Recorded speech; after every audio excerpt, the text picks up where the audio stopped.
നമ്മൾ ആരാ? 1 പത്രോസ് 2 കണ്ടിന്യൂഷനാണ്. സ്വന്തം ജനം, തിരഞ്ഞെടുക്കപ്പെട്ട ചോസൺ പീപ്പിൾ, തിരഞ്ഞെടുക്കപ്പെട്ട ഒരു ജാതി, സ്വന്തം ജനം. ഹല്ലേലൂയ. രാജകീയ പുരോഹിത വർഗം. വെളിപ്പാട് പുസ്തകത്തിലൊരു വാക്യം വായിക്കാനായിട്ട് കർത്താവിൽ ശരണം. രാജകീയ പുരോഹിത വർഗം എന്നുള്ളത് എൻ്റെ 1-ാം അധ്യായത്തിൻ്റെ 6-ാം വാക്യം. നമ്മെ സ്നേഹിക്കുന്നവനും നമ്മുടെ പാപം പോക്കി നമ്മെ തൻ്റെ രക്തത്താൽ വിടിവിച്ച് തൻ്റെ പിതാവാം ദൈവത്തിന് നമ്മെ രാജാക്കന്മാരും എന്നുള്ളത് തെറ്റാണ്. അതിൻ്റെ വേഷൻ അതിൽ രാജ്യവും എന്നുള്ളത് രാജാക്കന്മാരും പുരോഹിതന്മാരുമാക്കി തീർത്തവൻ. സാധാരണ ബൈബിളിൽ എഴുതിയിരിക്കുന്നത് രാജ്യവും പുരോഹിതന്മാരുമാക്കി തീർത്തുവെന്നാണ്. അത് വേദപണ്ഡിതന്മാർ തിരുത്തിയിട്ടുണ്ട്. രാജാക്കന്മാരും പുരോഹിതന്മാരുമാക്കി തീർത്തു. പുതിയ നിയമസഭയെ കർത്താവിനോടുകൂടി വാഴുന്നവരായി പുരോഹിതന്മാരാക്കി തീർത്തു. ഇപ്പോൾ നമ്മൾ പുരോഹിതന്മാർ സ്വർഗത്തിൽ നമ്മൾ വാഴുന്നവർ ആ നിലയിൽ. ആ പഠനം മണവാളനോട് കൂടെ ആയിരിക്കുന്ന സമയത്ത് നമ്മൾ ആരാ?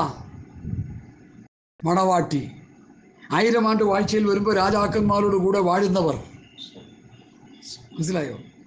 ഇങ്ങനെയൊക്കെയുള്ള പഠനങ്ങളുണ്ട്. അതൊന്നും ഇന്ന് കാണുന്നില്ല. രാജാക്കന്മാരും പുരോഹിതന്മാരുമാക്കി തീർത്തു. നിങ്ങൾ ജനമല്ലാത്തവർ, ഇപ്പോഴോ ദൈവത്തിൻ്റെ ജനം. കരുണ ലഭിക്കാത്തവർ, ഇപ്പോഴോ കരുണ ലഭിച്ചവർ. ദൈവത്തിൻ്റെ കരുണ ലഭിച്ചവരാണ് നമ്മൾ. എങ്ങനെ നമുക്കറിയാം? യേശുക്രിസ്തുവിൽ വിശ്വസിക്കുന്നത് വരെയും പിശാചിൻ്റെ അടിമനുഖത്തിൽ കിടന്ന് എഫേസ്യർ 2:1-2-3 വാക്യം വായിക്കുമ്പോൾ അത് മനസ്സിലാവും. വായിക്കാൻ സമയമില്ല.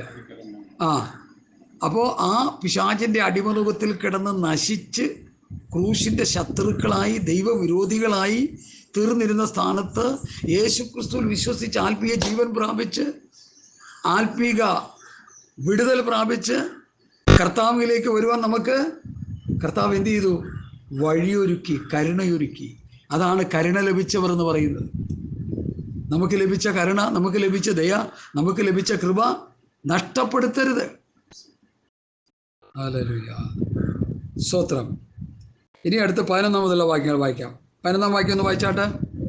പ്രിയമുള്ളവരെ,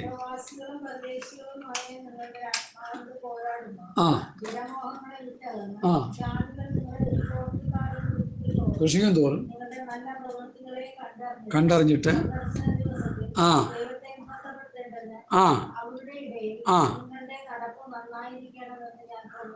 എന്തൊരു പ്രബോധനമായത്! ഇതൊക്കെ വിശ്വാസികളെ പഠിപ്പിക്കാതെ എന്നാ സ്വാഭാവികമാണെന്നാണ് ഞാൻ മനസ്സിലാക്കുന്നത്. പ്രിയമുള്ളവരെ, പ്രവാസികളും പരദേശികളുമായ നിങ്ങളുടെ ആത്മാവോട് പോരാടുന്ന ജഡമോഹങ്ങൾ. നമ്മൾ പ്രവാസികളാണ്, പരദേശികളാണ്. ഹല്ലേലൂയ. ലെവിറ്റിക്സിലെ 25-ാം അധ്യായത്തിൻ്റെ 23-24 വായിക്കുമ്പോൾ നിലം ജന്മം വിൽക്കരുത്, ദേശം എനിക്കുള്ളതാകുന്നു, നിങ്ങളെ എൻ്റെ അടുക്കൽ പരദേശികളാണ്. പഴയ നിയമത്തിലെ കാര്യമാണ് ഞാൻ പറയുന്നത്. പുതിയ നിയമത്തിലും അതൊക്കെ തന്നെ. നമ്മൾ കാശ് കൊടുത്ത് വീട് വാങ്ങി, കാശ് കൊടുത്ത് തോട്ടങ്ങൾ വാങ്ങി, കാശ് കൊടുത്ത് എല്ലാ സുഖ സൗകര്യങ്ങളുള്ള മണിമന്ദിരങ്ങളൊക്കെ ഉണ്ടാക്കി അതിൻ്റെ ഉള്ളിൽ നിന്ന് സൂചിച്ചുകൊണ്ടിരിക്കുന്നത് നമ്മുടെയൊന്നുമല്ല. ഒരു ഇക്കിട്ടത്തോടെ ശ്വാസം പോകുമ്പോൾ ഇതെല്ലാം ഇട്ടിട്ട് അങ്ങോട്ട് പോകണം. ഒന്നുകിൽ ആരാധനാ സ്ഥലത്തേക്കോ വിശ്രാമ സ്ഥലത്തേക്കോ നമ്മൾ പോകണം. ഇത് നമ്മുടെ ഉള്ളിലുണ്ടാകണം. വാരിക്കോരി കൂട്ടി വെച്ചിരിക്കുന്നു ഒന്നും നമ്മുടേതല്ല. എന്നിട്ട് പാട്ട് പാടും പെന്തക്കോസ്തുകാർ. എനിക്കത് കേൾക്കുമ്പോൾ സഹിക്കാൻ പറ്റാത്തത്. എൻ്റെ സമ്പത്തൊന്നു ചൊല്ലുവാൻ വേറെയില്ലെന്നു, യേശു മാത്രം സമ്പത്താകുന്നു. ഈ പോസ്റ്റ് പാടുന്നത് പെന്തക്കോസ്ത് സമൂഹമേ നിങ്ങൾ നിർത്താൻ. സമ്പത്ത് വിറ്റ് കർത്താവിന് കൊടുക്കാൻ പറഞ്ഞാൽ എന്ത് ചെയ്യും? ഇതിൻ്റെ സമ്പത്ത് വിറ്റ് കർത്താവ്. പഴയ അപ്പോസ്തലന്മാരെല്ലാം അങ്ങനെ, കർത്താവ് ശിഷ്യന്മാരെല്ലാം അങ്ങനെ ചെയ്തവരാ. പൊതുവകയായിട്ടുണ്ട്. അതാ അതിൻ്റെ കറക്റ്റ്. നമുക്ക് ജീവിക്കാനുള്ളൊരു വീടുണ്ടെങ്കിൽ ഓക്കെ, അനുഭവിക്കാൻ പറ്റില്ലല്ലോ. അല്ലാതെ വീടോട് വീട് കൂട്ടുകയും വയലോട് വയൽ കൂട്ടുകയും കർത്താവ് തന്നെന്നും പറഞ്ഞ് പ്രസംഗിച്ച് നടക്കുന്ന പാസ്റ്റർമാരും വിശ്വാസികളും ഇഷ്ടം പോലെ കിടക്കും. കണ്ടെയ്നർ കണക്കിന് കിടക്കുക ഇവിടെ. വീടോട് വീട് കൂട്ടുകയും വയലോട് വയൽ കൂട്ടുകയും ചെയ്യുന്നവന് അയ്യോ കഷ്ടമെന്ന് പുസ്തകത്തിൽ എഴുതി വെച്ചിരിക്കുമ്പോൾ ഇവിടെ സെൻട്രൽ പാസ്റ്റർ പ്രസംഗിച്ചുകൊണ്ടിരിക്കുക. നമുക്ക് വീട് വാങ്ങാം, കാറ് വാങ്ങാം, ലോറി വാങ്ങാം, സ്ഥലം വാങ്ങി വിടാം, ഒരു പാസ്റ്റർ അദ്ദേഹത്തിൻ്റെ ക്ലാസ്സിന് ഞാൻ പോയിക്കൊണ്ട് ഇത് പറഞ്ഞ് അന്ന് തൊട്ട് ക്ലാസ് നിർത്തിയേ. അത് പുസ്തകത്തിന് വ്യവസ്ഥയില്ലാത്ത കാര്യങ്ങളാണ് പറഞ്ഞുകൊണ്ടിരിക്കുന്നത്. പുള്ളി പോയി സുവിശേഷം പറഞ്ഞ് വീടും കാറും ഒക്കെ മേടിക്കിട്ടിട്ടുണ്ട്. വലിയ വില കൂടിയ കാറും ഏക്കർ കണക്കിന് തോട്ടവും വാങ്ങിയിട്ടിട്ട് വിശ്വാസികളോട് പറയാം നമുക്കെല്ലാം വാങ്ങാമെന്ന്. ഇവിടെ വാടക വീട്ടിൽ കിടക്കുന്ന പാസ്റ്റർമാരുണ്ട്, ലക്ഷക്കണക്കിന് പാസ്റ്റർമാർ. നമുക്കറിയാമോ? അവരുടെ കുഞ്ഞുങ്ങളെ പഠിപ്പിക്കാൻ നിവൃത്തിയില്ല, വാടക കൊടുക്കാൻ നിവൃത്തിയില്ല, കഷ്ടപ്പാടുകളും ദാരിദ്ര്യങ്ങളും ബുദ്ധിമുട്ടുകളും വിറ്റ് കൊടുക്കട്ടെ അവർക്ക്. അതാ കർത്താവ് പറഞ്ഞാൽ ധനവാനോട് വിറ്റ് ദരിദ്രം കൊടുത്തിട്ട് എൻ്റെ പിന്നാലെ വാ. ഏക്കർ കണക്കിന് തോട്ടവും അധികൃത സമ്പത്തും ഈ ഗവൺമെൻറ് പോലും അംഗീകരിക്കുന്നതല്ല. ഇലക്ഷൻ തരാൻ നേരത്ത് സ്വത്ത് ഭരണം വെളിപ്പെടുത്താൻ പറയും. എന്താ കാര്യം? അവർക്കറിയണം. അതിന് ഈ കള്ളന്മാരെന്ത് ചെയ്യുന്നത് എന്താ? ഭാര്യയുടെ പേരിലും മക്കളുടെ പേരിലും എല്ലാം അങ്ങോട്ട് മാറ്റും. പുള്ളിയുടെ പേരിൽ ഇത്ര ലക്ഷം ഉള്ളൂ കേട്ടോ, ഇത്ര ഉള്ളൂ, ഒരു വീടുള്ളൂ കേട്ടോ, ഒരു കാറുള്ളൂ കേട്ടോ, ബാങ്ക് ബാലൻസ് 20 ലക്ഷം ഉള്ളൂ കേട്ടോ. 20 കോടി മോളുടെ പേര് കിടപ്പുണ്ടാവും. ഇതൊക്കെ പോഷ്കാണ് സഹോദരങ്ങളെ.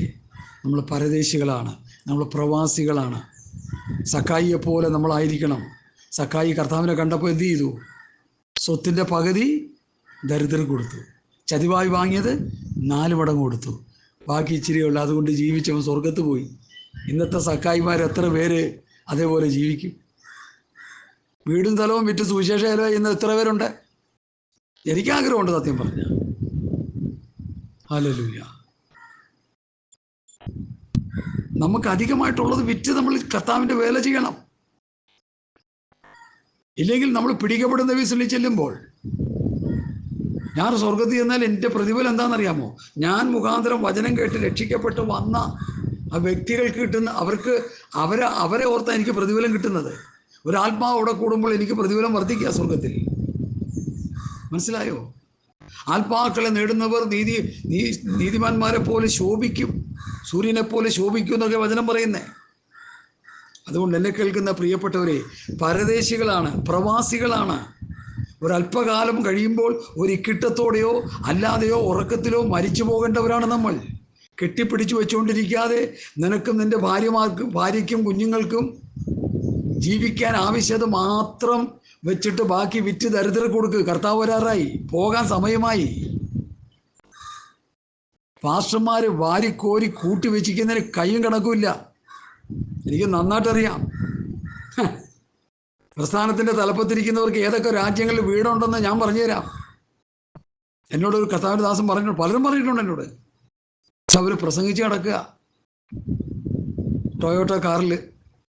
ആര് കാണാൻ? ആര് കേൾക്കാൻ? ഹല്ലേലൂയ. കർത്താവ് വരാറായി. വിറ്റ് ദരിദ്രർക്ക് കൊടുത്തിട്ട് സുവിശേഷം പ്രസംഗിക്കേ. നിന്നെ തന്നെ കർത്താവിന് കൊടുക്കേ. നിന്റെ സമ്പാദ്യം കൊടുക്കുക കർത്താവിനെ. നിനക്കും നിന്റെ കുടുംബത്തിനും വേണ്ടിയുള്ളത് ബാക്കി വെച്ചിട്ട് മാറ്റി വിറ്റ് ദരിദ്രർക്ക് കൊടുക്കുക. ഹല്ലേലൂയ. ഞാനിത് പറയുന്നതിൻ്റെ കാര്യം എന്തെന്ന് ചോദിച്ചാൽ, ഇതൊന്നും നമ്മൾ കൊണ്ടുപോകത്തില്ല. നഗ്നനായി ഞാൻ ഭൂമിയിൽ വന്നു, നഗ്നനായിട്ട് പോകും. ഒരു കച്ചിത്തിരുമ്പ് പോലും കൊണ്ടുപോകത്തില്ല. പണ്ടൊരു വാസു പറഞ്ഞ്, പോകുമ്പോൾ നമ്മുടെ നെഞ്ചത്തോട്ട് കൊണ്ടുവന്ന് റീത്ത് വെച്ച് കയറുക. പ്രശസ്തിയും പേരും ഉള്ള ആളാണെങ്കിൽ 20, 30, 40, 50, 100 റീത്തൊക്കെ കിട്ടും. അതുകൊണ്ട് എന്താ കാര്യം? ഈ റീത്ത് എന്തിനു കൊള്ളാം? 2 ആഴ്ച കഴിയുമ്പോൾ പുകയില്ലാത്ത അടുപ്പ് കത്തിക്കുന്നവരാണെങ്കിൽ അതിൻ്റെ ഉള്ളിലോട്ട് കയറ്റി അടുപ്പ് കത്തിക്കാൻ കൊള്ളാം. ഇച്ചിരി മണ്ണെണ്ണയൊക്കെ ഒഴിച്ച് അതിൻ്റെ പുറത്തോട്ട് വിറകും വെച്ചാൽ ഇന്ന് കത്തും സുഖമായിട്ട്. 2 ആഴ്ച മുമ്പ് വല്ലവൻ്റെ നെഞ്ചത്തായിരുന്നത് ഇപ്പോൾ അടുപ്പത്തിരുന്ന് കത്തുക. അതുപോലെ നമ്മളെല്ലാം ഈ ലോകത്ത് നിന്ന് മാറ്റപ്പെടേണ്ടവരാണ്. ഒരു മനുഷ്യനും ഈ ഭൂമിയിൽ ജീവിച്ചിരിക്കാൻ കഴിയില്ല ദൈവം പറഞ്ഞ സമയം വരിക അല്ലാതെ. മോശം പറഞ്ഞിരിക്കുന്നത് 70 80. ഇപ്പോൾ അതത്രയൊന്നും ഇല്ല സഹോദര. ഇന്നത്തെ ന്യൂ ജനറേഷൻ 50. പ്രത്യേകിച്ച് അനുസരണം കെട്ടവരാകുമ്പോൾ 50 കുറയും. പിന്നെ ഇതൊക്കെ ഇത് പറയുന്നതുകൊണ്ടാണ് നമ്മളെ ആരും കണ്ടുകൂടാത്തത്. നമ്മുടെ മക്കൾക്കോ മകരുമക്കോ ഇത് നമ്മളാരും നമ്മൾ ഇഷ്ടപ്പെടണമെന്നോ കാണണമെന്നൊന്നും ഇല്ല. സത്യം പറഞ്ഞ് അങ്ങ് മരിച്ചേക്കുക. മനസ്സിലായോ സഹോദരങ്ങളെ? ഭൂമിയിൽ ഞങ്ങൾ അന്യരും പരദേശികളും എന്ന് ഏറ്റുപറഞ്ഞുകൊണ്ട് വിശ്വാസത്തിൽ മരിച്ചു. ആരാ? അബ്രഹാമും കൂട്ടരും. ഭൂമിയിൽ ഞങ്ങൾ അന്യരാണ്, പരദേശികളാണ്. ഇബ്രാഹിം ലേഖനം 11-ാം അധ്യായത്തിൻ്റെ 9-ാം വാക്യം വായിച്ചേ പെട്ടെന്ന് വായിച്ചേ. ഇബ്രാഹിം ലേഖനം 9-ാം വാക്യം പെട്ടെന്ന് വായിച്ചേ. ഹല്ലേലൂയ. സ്തോത്രം. ആ കിട്ടിയില്ല. ഹല്ലേലൂയ. പുസ്തകം വായിച്ചുള്ള ശീലം വേണം, അപ്പോൾ എടുക്കാനൊക്കെ പെട്ടെന്ന് പറ്റും.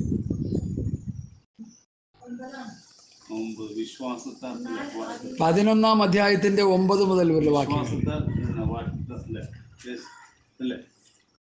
ഞാൻ വായിക്കാം.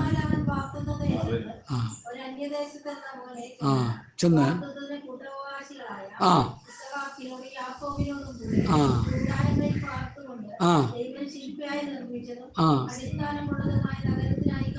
അടുത്ത് ഇനി എൻ്റെ 13-ാം വാക്യം വായിച്ചു. 13. ഇവരെല്ലാവരും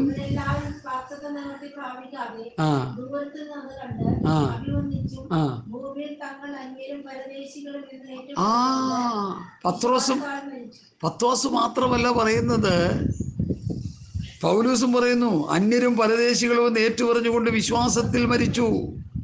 അന്യരും പരദേശികളും എന്ന് ഏറ്റുപറഞ്ഞു. അബ്രഹാമും കൂട്ടരും അന്യരും പരദേശികളും. ഇന്നത്തെ പെന്തക്കോസ്തുകാര് 100 തലമുറയ്ക്ക് തിന്നാനുള്ളത് ഉണ്ടാക്കിയിട്ടിരിക്കുക. എന്നിട്ട് വെറ്റിലയിൽ ചുണ്ണാമ്പ് തേക്കുന്ന പോലെ തേച്ച് പാട്ടും പാടിക്കൊണ്ടിരിക്കുക. ഇങ്ങോട്ട് പോകാനാ? വിറ്റ് ദരിദ്രർക്ക് കൊടുത്തിട്ട് ദൈവത്തിൽ വീണ് കിടന്ന് കരയെ, എന്നാ സ്വർഗത്ത് പോകാം. സക്കായി ചെയ്ത പോലെ ചെയ്യേ. ഹല്ലേലൂയ. ഭൂമിയിൽ തങ്ങൾ അന്യരും പരദേശികളും ഏറ്റുപറഞ്ഞുകൊണ്ട് വിശ്വാസത്തിൽ മരിച്ചു. സ്തോത്രം. ഇങ്ങനെ പറയുന്നവർ പുതുദേശം അന്വേഷിക്കുന്നു എന്ന് കാണിക്കുന്നു. അവർ വിട്ടുപോകുന്നതിനെ ഓർത്തുവെങ്കിൽ മടങ്ങിപ്പോകാൻ ഇടയുണ്ടായിരുന്നുവല്ലോ. അവർ വിട്ടുപോകുന്നതിനെ ഓർത്തില്ല. മോശ വിട്ടുപോകുന്നത് എന്താ? കൊട്ടാരത്തിലെ സൗകര്യങ്ങൾ, രാജകുമാരൻ എന്നുള്ള പദവി, ആ രാജ്യത്തിൻ്റെ സകല നിയന്ത്രണങ്ങളും, അതൊക്കെ വിട്ടുപോന്നു. അത് ഓർത്തില്ല. ഞാനും നിങ്ങളൊക്കെ വിട്ടുപോരുന്നത് ഓർക്കുന്നവരാണ്. ഓർക്കല്ലേ ദൈവമക്കളെ? നമ്മുടെ വിദ്യാഭ്യാസവും നമ്മുടെ ജ്ഞാനവും നമ്മുടെ സമ്പത്തും നമ്മുടെ പ്രതാപങ്ങളും നമ്മുടെ വലിയ കുടുംബത്തിലെ അംഗമെന്നുള്ള ആ ചപ്പും ചവറും ആ ഗാർബേജിൻ്റെ പദപ്രയോഗങ്ങൾ എടുത്ത് ദൂരെ കളയണം. പൗലൂസിനെ പോലെ ഞാനൊരു ചാപില്ല, born out of due time, ഞാനാകുന്നത് കൃപ. ഓ, അങ്ങനെ പറയണം നമ്മൾ. പാസ്റ്റർമാരുടെ റവറൻറ്റ് പട്ടവും ഡോക്ടർ പട്ടവും ഒക്കെ കാണുമ്പോൾ എനിക്ക് സങ്കടം വരിക. ഞാൻ അവരെ ഓർത്ത് കരയുന്നു. ഇപ്പോൾ അങ്ങനെയാണ് പറയാൻ തുടങ്ങി. നേരത്തെ ഇച്ചിരി കട്ടിയായ പദങ്ങൾ ഓർത്ത് അവരെല്ലാം ഓർത്ത് ഒരു തുള്ളി കണ്ണീരെങ്കിലും വീഴ്ത്താൻ കഴിഞ്ഞാൽ അത് ഭാഗ്യമായി. നമ്മുടെ കർത്താവ് ആരായിരുന്നു? പരമസമ്പന്നനി ധരണിയിലേറ്റം ദരിദ്രനായി തീർന്നു സോമനസ. പരമസമ്പന്നൻ ദരിദ്രനായി. ഇപ്പോൾ ഇവിടുത്തെ കൾട്ട് ഉപദേശികൾ, ന്യൂ ജനറേഷൻ പ്രസംഗിച്ച് കിടക്കുന്നത് എങ്ങനെയാണെന്നറിയോ? നമ്മളെ സമ്പന്നനാക്കാനാണ് കർത്താവ് ദരിദ്രനായത്. എൻ്റെ കുഞ്ഞുങ്ങളെ, നിങ്ങളുടെ തലമണ്ടയിൽ സാത്താൻ കയറിയിരിക്കുക. അതുകൊണ്ടാണ് ഞങ്ങൾ അങ്ങനെ പറയുന്നത്. നമ്മളെ സമ്പന്നനാക്കിയത് ആത്മീകമായിട്ടാണ്. നമ്മളെ സമ്പന്നനാക്കിയത് വിശ്വാസത്തിൽ, പ്രത്യാശയിൽ, സന്തോഷത്തിൽ, ദൈവകൃപയിൽ, അല്പശക്തിയിൽ, ആത്മീയ അനുഭവങ്ങളിലാണ് നമ്മളെ സമ്പന്നരാക്കിയത്. ഭൗതികമല്ല. ഭൗതികം ഉണ്മാൻ ഉടുപ്പാനുണ്ടെങ്കിൽ മതിയെന്ന് വിചാരിക്കണം. അതാണ് അപ്പോസ്തല ഉപദേശത്തിൻ്റെ പ്രത്യേകത. ഈ അപ്പോസ്തല ഉപദേശത്തിൻ്റെ കാഠിന്യത എന്താണെന്ന് ചോദിച്ചാൽ, ഈ ലോകത്തിൽ കഷ്ടപ്പാടുകളും ദുരിതങ്ങളും ബുദ്ധിമുട്ടുകളും അനുഭവിച്ച് ഇടുക്കുവഴിയിലൂടെ യാത്ര ചെയ്ത് അഭയൂലതേരച്ച് സ്വർഗദേശത്ത് നിത്യദേശത്ത് ചെന്നെത്തുക എന്നുള്ളൊരു വ്യവസ്ഥയാണ് അപ്പോസ്തലന്മാർ വെച്ചിട്ട് പോയത്. അവർ ആ കഷ്ടതയിലൂടെ കൂടിയാണ് അവർ കടന്നും പോയത്. ഇന്നത്തെ അപ്പോസ്തലന്മാർ അതിനെല്ലാം ഫുട്ബോൾ തട്ടുന്ന പോലെ തട്ടിക്കളഞ്ഞിട്ട് താറാവിൻ്റെ പിറകെ നടന്ന PP യോഹന്നാൻ കോടികളുടെ പിറകെ പോയപ്പോൾ നരകക്കുഴിയിലോട്ട് പോയി വീഴാനിടയായി. എന്തു ചെയ്യാനത്? കേൾക്കട്ടെ എല്ലാവരും. എന്നെപ്പോലെ ആരെങ്കിലുമൊക്കെ പറയുന്നവർ കാണുമായിരിക്കും എവിടെയെങ്കിലും. ഞങ്ങളുടെ കൂട്ടത്തിലുള്ള പ്രിയ വാത്സല്യ ജോസഫേട്ടൻ പറഞ്ഞ കാര്യമാണ് അത്. താറാവിൻ്റെ പിറകെ നടന്നവൻ കോടികളുടെ പിറകെ പോയത് കൊണ്ട് നരകത്തിലേക്ക് പോകാനിടയായി. ആ താറാകളുടെ പിറകെ പോയെങ്കിൽ അന്നന്ന് കിട്ടുന്ന ഒരു 10-100 മുട്ട കിട്ടി അത് വിറ്റുള്ള കഞ്ഞി കുടിച്ച് പോയാൽ പോരെ? ഒരു ദരിദ്രനെ പോലെ ജീവിച്ച് സ്വർഗരാജ്യത്ത് പോകാൻ നോക്ക്, ലാസറിനെ പോലെ. ഇതെല്ലാം കൂടി വാരിക്കോരി കൂട്ടി വെച്ചിട്ട് വല്ലവർക്കും വിട്ടിട്ട് മക്കളും എൻ്റെ മക്കളുടെ മക്കളും എല്ലാം നശിച്ച് നരകത്തിൽ പോകും. നീയും നരകത്തിൽ പോകും.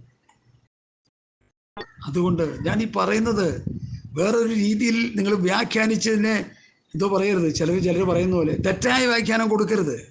ഞാനീ പറയുന്നതിൻ്റെ ഉദ്ദേശം നമ്മുടെ ആത്മാവിൻ്റെ രക്ഷ ദൈവരാജ്യത്തിൽ അല്ലെങ്കിൽ കർത്താവിൽ ഭദ്രമായിരിക്കണം എന്ന് ഉറപ്പ് വരുത്താനായി പറയുന്നത് മുഴുവൻ ദ്രവ്യാഗ്രഹങ്ങളും ലോകസ്നേഹങ്ങളെല്ലാം വിട്ടോടണം എന്ന് പറയുന്നതിൻ്റെ കാര്യം.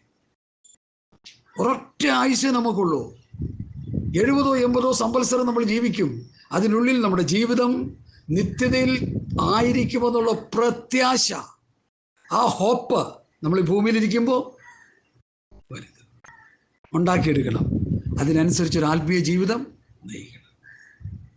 ഞാൻ ഈ കഴിഞ്ഞ ദിവസം ഇങ്ങനെ ചിന്തിച്ചു, ബസ്സിലിങ്ങനെ യാത്ര ചെയ്യേണ്ട ഒരു അവസ്ഥ വന്നു.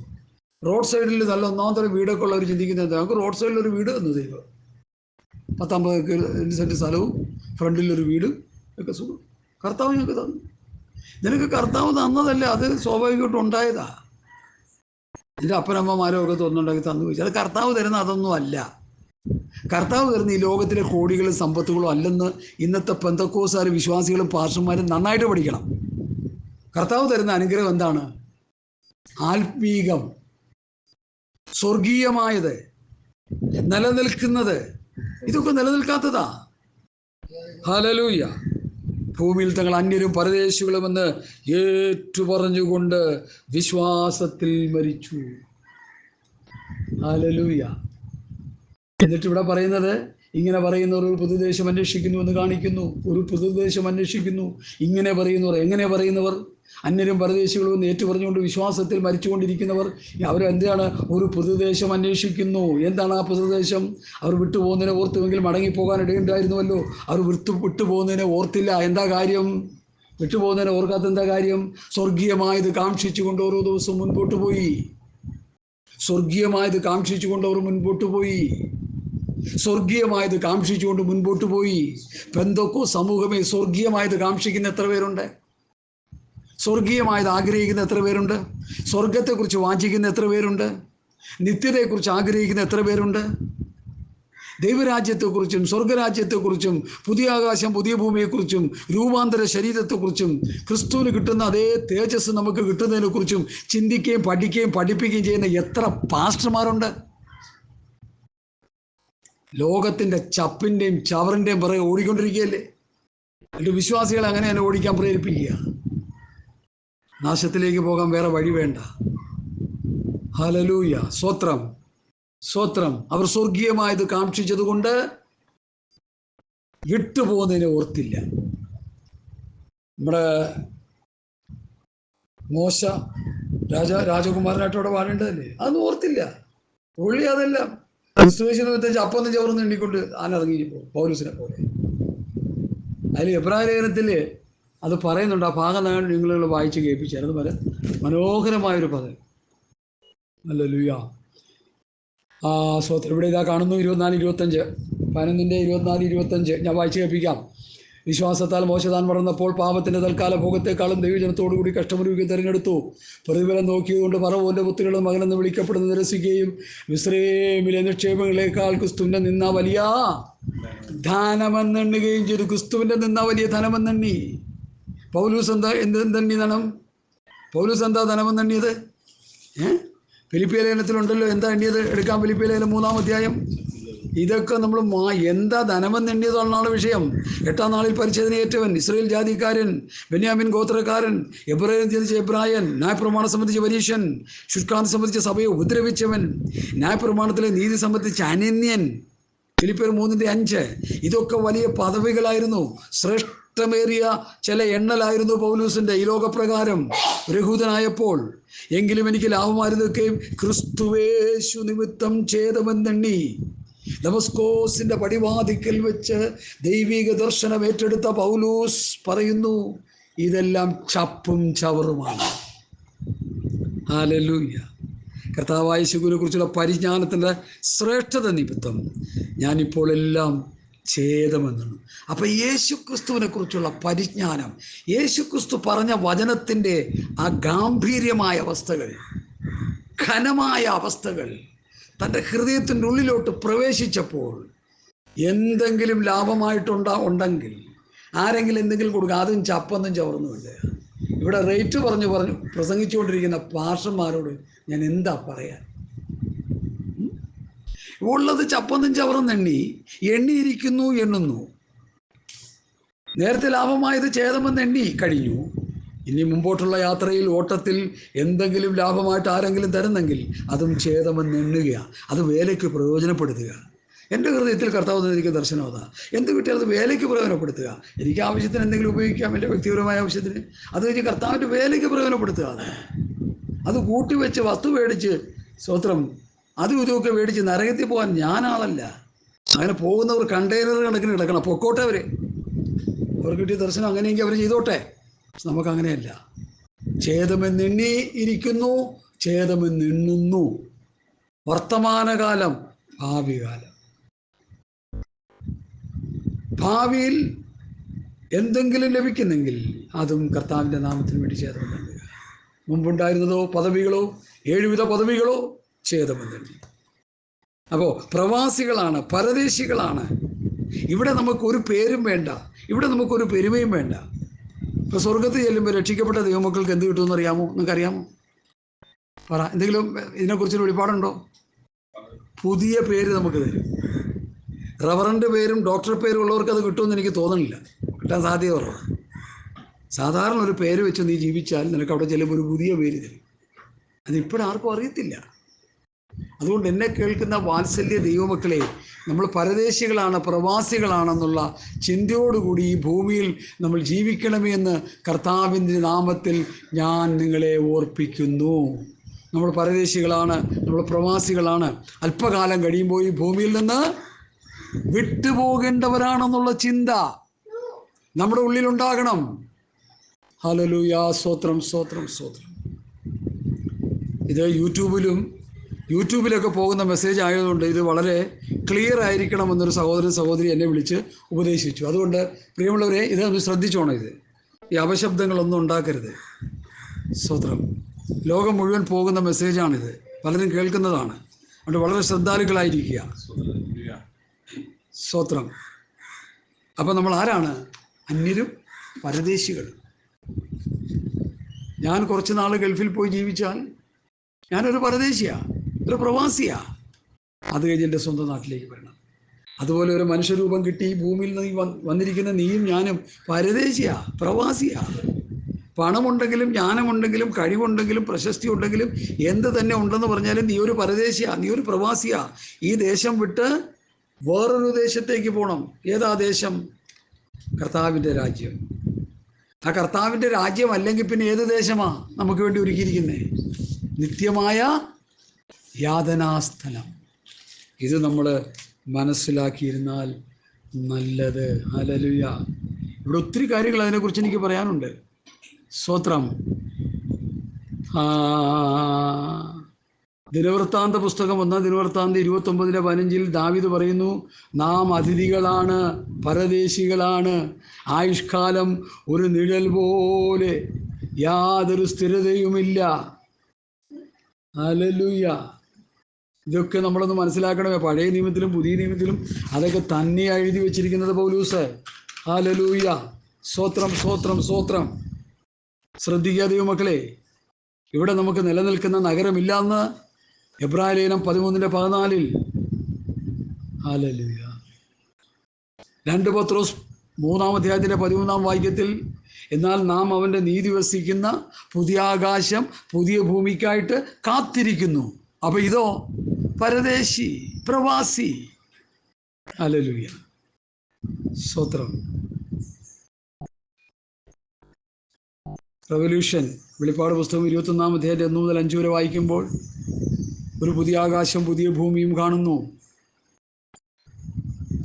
അവിടെ എന്തില്ല? കഷ്ടതയില്ല, കണ്ണുനീരില്ല, ദുഃഖമില്ല, മുറവിളിയില്ല, മരണമില്ല, കഷ്ടതയില്ല. ഇവിടെ എന്തുണ്ട്?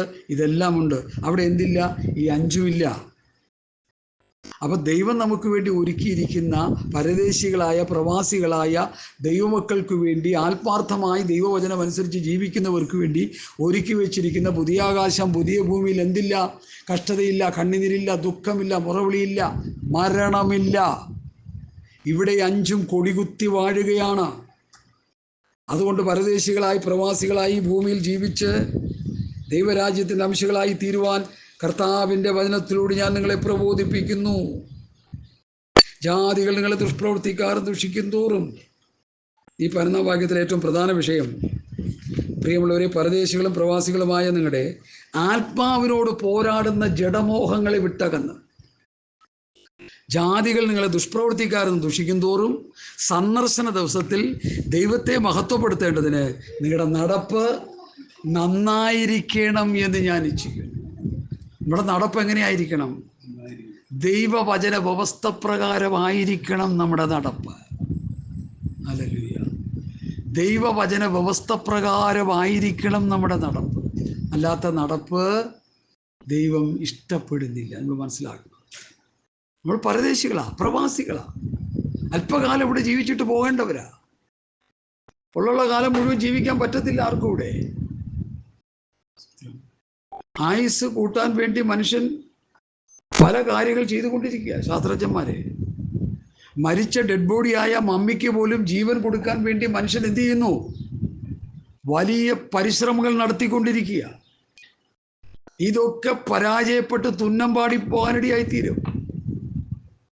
നമ്മൾ പരദേശികൾ, നമ്മൾ പ്രവാസികൾ. ഹല്ലേലൂയ. അങ്ങനെ പരദേശികളായി പ്രവാസികളാകുന്ന നമുക്ക് ഒരു വലിയ അപകടമുണ്ടെന്ന് ഈ വാക്യം പറയുന്നു. എന്താണ്? ആത്മാവോട് പോരാടുന്ന ജഡമോഹങ്ങൾ. ജഡത്തിൽ നമുക്ക് മോഹങ്ങൾ കൊണ്ടുതരും. മോഹത്തെക്കുറിച്ച് യാക്കോബ് എന്ത് പറയുന്നു? മോഹം ഗർഭം ധരിച്ച് പാപം മുഴുത്തിട്ട് മരണത്തെ പറഞ്ഞു. അപ്പം മോഹത്തെ നമ്മൾ കീഴ്പ്പെടുത്തണം. ഏത് മോഹമാണെങ്കിലും കീഴ്പ്പെടുത്തണം, അല്ലെങ്കിൽ മോഹം നമ്മെ കീഴ്പ്പെടുത്തും. നമ്മൾ ഈ മോഹത്തെ കീഴ്പ്പെടുത്തില്ലെങ്കിൽ മോഹം നമ്മളെ കീഴ്പ്പെടുത്തും. അപ്പം നമ്മൾ ആരായി? ദൈവത്തിൽ നിന്ന് അകന്നു പോകും. ഈ സത്യം നമ്മൾ മനസ്സിലാക്കണം. ആത്മാവോട് പോരാടുന്ന ജഡമോഹങ്ങളെ വിട്ടകലണം. അങ്ങനെ വിട്ടകന്നില്ലെങ്കിൽ എന്തോ പറ്റും? അത് നമ്മളെയും കൊണ്ടുപോകും. സൂക്ഷിച്ചോണേ. സ്തോത്രം. വിട്ടകന്ന് സന്ദർശന ദിവസത്തിൽ ദൈവത്തെ മഹത്വപ്പെടുത്തേണ്ടതിന് അവരുടെ ഇടയിൽ നിങ്ങളുടെ നടപ്പ് നന്നായിരിക്കണം. നമ്മുടെ നടപ്പ് എങ്ങനെയായിരിക്കണം? കർത്താവിൻ്റെ വചനങ്ങൾ, പ്രമാണങ്ങൾ അനുസരിച്ചുള്ള നടപ്പായിരിക്കണം നമ്മുടെ നടപ്പ്. നടപ്പിനെക്കുറിച്ച് പൗലോസ് അപ്പോസ്തലൻ പറയുന്ന ഒരു വേദഭാഗം വായിച്ചിട്ട് അടുത്ത ഭാഗത്തിലേക്ക് വരാം. എഫേസ്യ ലേഖനം അതിൻ്റെ 4-ാം അധ്യായത്തിൽ ഇങ്ങനെ കാണുന്നു: കർത്തൃസേവ നിമിത്തം ബദ്ധനായിരിക്കുന്ന ഞാൻ നിങ്ങളെ പ്രബോധിപ്പിക്കുന്നത്, നിങ്ങളെ വിളിച്ചിരിക്കുന്ന വിളിക്ക് യോഗ്യമാവണ്ണം പൂർണ്ണവിനയത്തോടും സൗമ്യതയോടും ദീർഘക്ഷമയോടും കൂടി നടക്കുകയും സ്നേഹത്തിൽ അന്യോന്യം പൊറുക്കുകയും ആത്മാവിൻ്റെ ഐക്യത സമാധാന ബന്ധത്തിൽ കാപ്പാൻ ശ്രമിക്കുകയും ചെയ്യുവിൻ. നിങ്ങളെ വിളിച്ചപ്പോൾ ഏകപ്രത്യാശയ്ക്കായി നിങ്ങളെ വിളിച്ചതുപോലെ ശരീരമൊന്ന്, ആത്മാവൊന്ന്, കർത്താവ് ഒരുവൻ, വിശ്വാസമൊന്ന്, സ്നാനമൊന്ന്, എല്ലാവർക്കും മീതിയുള്ളവനും എല്ലാവരിലും കൂടി വ്യാപരിക്കുന്നവനും എല്ലാവരിലും ഇരിക്കുന്നവനുമായി എല്ലാവർക്കും ദൈവവും പിതാവുമായവൻ ഒരുവൻ. അപ്പം നമ്മൾ എങ്ങനെ നടക്കണം? വിളിച്ചിരിക്കുന്ന വിളിക്ക് യോഗ്യമാവണ്ണം പൂർണ്ണവിനയത്തോടും സൗമ്യതയോടും ദീർഘക്ഷമയോടും കൂടി നടക്കണം. സ്നേഹത്തിൽ അന്യോന്യം പൊറുക്കണം. തെറ്റുകൾ വന്നാൽ അന്യോന്യം പൊറുക്കണം. ആത്മാവിൻ്റെ ഐക്യത സമാധാന ബന്ധത്തിൽ കാക്കണം. പിന്നെ നടക്കേണ്ടത് എങ്ങനെയായിരിക്കണം? ദൈവത്തിൽ വിശ്വസ്തയോടെ നടക്കുന്നവർക്ക് എന്തായിരിക്കണം? ശരീരം ഒന്ന്, ആത്മാവ് ഒന്ന്, കർത്താവ് ഒരുവൻ, വിശ്വാസം ഒന്ന്, സ്നാനം ഒന്ന്, ആത്മാവ് ഒന്ന്. എല്ലാവർക്കും ഒന്നായിരിക്കണം. പരിശുദ്ധാത്മാവ് ഒന്ന് തന്നെയായിരിക്കും. ഇത് പല ആത്മാവാ പലർക്കും, പല ഉപദേശങ്ങളാ പലർക്കും, പല രീതികളാ പലർക്കും. പാടില്ല. എഫേസ്യ ലേഖനം 4-1 മുതൽ പൗലോസ് പഠിപ്പിക്കുന്നത് വിളിക്കപ്പെട്ടു വരുന്ന, രക്ഷിക്കപ്പെട്ടു വരുന്ന ദൈവമക്കളായിട്ട് എല്ലാവർക്കും നടപ്പ് ഒന്ന് തന്നെയായിരിക്കണം. ന്യായാധിപന്മാരുടെ പുസ്തകം 18-ാം അധ്യായം ഞാൻ വായിച്ചപ്പോൾ ഞെട്ടിപ്പോയൊരു സംഭവമുണ്ട്. ഞാൻ നിങ്ങളെ ഒന്ന് വായിച്ച് കേൾപ്പിക്കാം. ലേവ്യ പുസ്തകം 18-ാം അധ്യായം അതിൻ്റെ 1 മുതലുള്ള വാക്യങ്ങൾ. ഉൽപ്പത്തി, പുറപ്പാട്, ലേവ്യ പുസ്തകം 18-ാം അധ്യായം. യഹോവ പിന്നെയും മോശയോട് അരുളി ചെയ്തത്, ഇസ്രായേൽ മക്കളോട് പറയേണ്ടതെന്നാൽ ഞാൻ നിങ്ങളുടെ ദൈവമായ യഹോവയാകുന്നു. നിങ്ങൾ പാർത്തിരുന്ന ഇസ്രായേൽ ദേശത്തിലെ നടപ്പ് പോലെ നിങ്ങൾ നടക്കരുത്. ഞാൻ നിങ്ങളെ കൊണ്ടുപോകാൻ പോകുന്ന കനാൻ ദേശത്തിലെ നടപ്പ് പോലെയും അരുത്. അവരുടെ മര്യാദ ആചരിക്കരുത്. എൻ്റെ വിധികളെ നിങ്ങൾ അനുസരിച്ച് എൻ്റെ ചട്ടങ്ങളെ പ്രമാണിച്ച് നടക്കണം. എന്താ പറയുന്നത് ഇസ്രായേൽ ജനത്തോട്? എൻ്റെ ചട്ടങ്ങളും വിധികളും പ്രമാണിച്ച് നിങ്ങൾ നടക്കണം. പഴയ നിയമത്തിലും പുതിയ നിയമത്തിലും ദൈവം പറയുന്നത് ദൈവത്തിൻ്റെ പ്രമാണം അനുസരിച്ച് നടക്കണം. പഴയ നിയമത്തിൽ മോശയുടെ പ്രമാണം അനുസരിച്ച് ഇസ്രായേൽ മക്കൾ നടക്കണം. പുതിയ നിയമത്തിൽ ക്രിസ്തുവിൻ്റെ ന്യായപ്രമാണം അനുസരിച്ച് ദൈവമക്കൾ നടക്കണം. ഇതില്ലെങ്കിൽ എന്തു പറ്റും? സംഗതി കുഴപ്പം. നമ്മുടെ യാത്ര നടുക്ക് വെച്ച് എന്തു ചെയ്യും? തീരും. എനിക്കതേ പറയാനുള്ളൂ. ഈ പഴയ നിയമം പുതിയ നിയമം കൂടി ഇട്ട് കൂട്ടിക്കുഴച്ച് പ്രസംഗിക്കുന്നവരോട് എനിക്ക് പറയാനുള്ളത്, പഴയ നിയമം മോശയുടെ പ്രമാണം അനുസരിച്ച് അവർ നടക്കണമായിരുന്നു. പുതിയ നിയമസഭ ക്രിസ്തുവിൻ്റെ പ്രമാണം അനുസരിച്ച് നടക്കണം. അതാണ് എബ്രായ ലേഖനം 10-ാം അധ്യായത്തിൻ്റെ 26 മുതൽ 31 വരെയുള്ള വാക്യത്തിൽ കാണുന്നത്. മോശയുടെ പ്രമാണം അനുസരിക്കാത്തവൻ എന്തുണ്ട്? ശിക്ഷ. അതുപോലെ ക്രിസ്തുവിൻ്റെ പ്രമാണം അനുസരിക്കാത്തവൻ എന്തുണ്ട്? ശിക്ഷ. ഇതെല്ലാം കൂടി ഇട്ട് കൂട്ടിക്കുഴച്ച് ഒരു പിടിയും കിട്ടാത്ത അവസ്ഥയിൽ ഇന്ന് പലരും പറഞ്ഞുകൊണ്ടിരിക്കുക. അത് അപകടമാണ്. ഇത് തിരിച്ചു തന്നെ ജനത്തെ പഠിപ്പിക്കണം. മോശയുടെ പ്രമാണം അനുസരിക്കാത്തവന് വിറക് പറക്കുന്നവന് മരണശിക്ഷ കൊടുത്തു എന്ന് എഴുതിയിരിക്കുന്നത് അല്ലേ? വിറക് പറക്കുന്നവന് മരണശിക്ഷ കൊടുത്തു. ദൈവപുത്രനെ ചവിട്ടിക്കളയുക, വിശുദ്ധീകരിച്ച നിയമരത്തെ മല്ലമെന്നുണ്ടുക, കൃപയുടെ ആത്മാവിനെ നിന്ദിക്കുക. അതിൻ്റെ അർത്ഥം എന്താ? കർത്താവിൻ്റെ പ്രമാണത്തെ ചവിട്ടി മെതിക്കുക. PM ജോസഫ് IPCയിലെ സീനിയർ പാസ്റ്റർ അദ്ദേഹം പറഞ്ഞ പ്രസ്താവന ഞാൻ എല്ലായിടത്തും എപ്പോഴും പ്രസംഗിക്കാൻ പോയി. സങ്കീർത്തനം ഉള്ളത് കൊണ്ട് നമ്മുടെ ഭാഷമാർ രക്ഷപ്പെട്ട് കിടക്കുന്നത്. എൻ്റെ അർത്ഥം എന്താ? സങ്കീർത്തനം ഉള്ളതുകൊണ്ട് ഭാഷമാരുടെ നിലനിൽപ്പ് കഞ്ഞൂടി കിടക്കുന്നത്. അവർ ക്രിസ്തുവിൻ്റെ പ്രമാണം പ്രസംഗിക്കാൻ അറിയത്തില്ല. പാവങ്ങൾ സങ്കീർത്തനം പാടി ആൾക്കാരുടെ പാട്ട് പാടി മയക്കി അവരുടെ കാര്യം മേടിച്ച് തിന്നുകൊണ്ടിരിക്കുക. ഞാനിത് പറയുമ്പോൾ അവർക്ക് ഇഷ്ടപ്പെടേണ്ടെന്നേ. നിങ്ങൾ ദൈവത്തോട് കണക്ക് കൊടുക്കണം. ദൈവത്തോട് കണക്ക് കൊടുക്കണം. നമ്മുടെ നടപ്പ് ക്രിസ്തുവിൻ്റെ പ്രമാണം. എന്നിട്ട് PM ജോസഫ് ഒരു കാര്യം കൂടെ പറയും, ഇങ്ങനെ ക്രിസ്തുവിൻ്റെ വചനം ഐശ്വര്യമായി നിങ്ങളിൽ വസിക്കട്ടെ. ഹൃദയത്തിൽ വചനം വസിക്കുന്നവൻ എന്ത് ചെയ്യും? ഹൃദയം നിറഞ്ഞ് കവിയുന്നതല്ലോ വായ് പ്രസ്താവിക്കും. അപ്പോൾ ഹൃദയത്തിൽ വചനമില്ലെങ്കിൽ മോചന പ്രമാണമാണെങ്കിൽ മോചന പ്രമാണം പറഞ്ഞുകൊണ്ടിരിക്കും, ക്രിസ്തുവിൻ്റെ പ്രമാണമാണെങ്കിൽ ക്രിസ്തുവിൻ്റെ പ്രമാണം പറഞ്ഞുകൊണ്ടിരിക്കും. ഇതൊന്നും ഇപ്പോൾ പുറത്ത് പറയാൻ പാടില്ല. ഇപ്പോൾ ഇങ്ങനെയൊന്നും പറയില്ല. പിന്നെ എങ്ങനെ പറയണം? നിങ്ങൾ പറയണ പോലെ പറയണം. അതിന് നമ്മൾ കിട്ടുന്നില്ല. അതുകൊണ്ട് നമ്മുടെ നടപ്പ് എന്തായിരിക്കട്ടെ? നമ്മുടെ നടപ്പ് ദ്രവ്യാഗ്രഹമില്ലാതായിരിക്കട്ടെ, ഇല്ലാത്തതായിരിക്കട്ടെ. നമ്മുടെ നടപ്പ് ദൈവവചന വ്യവസ്ഥ പ്രകാരമായിരിക്കട്ടെ. ദ്രവ്യാഗ്രഹമില്ലാത്ത നടപ്പ്, വിഗ്രഹാരാധന ഇല്ലാത്ത നടപ്പ്, ദുരുപദേശങ്ങൾ ഇല്ലാത്ത നടപ്പായിരിക്കട്ടെ നമ്മുടെ നടപ്പ്. വചന വ്യവസ്ഥ പ്രകാരം നടക്കുവാൻ നമുക്ക് കഴിയട്ടെ. ഹല്ലേലൂയ. ഇനി ഞാൻ അതിനെക്കുറിച്ച് അങ്ങോട്ട് പറയുന്നത് 13-ാം വാക്യത്തിലേക്ക് വരിക. സ്തോത്രം.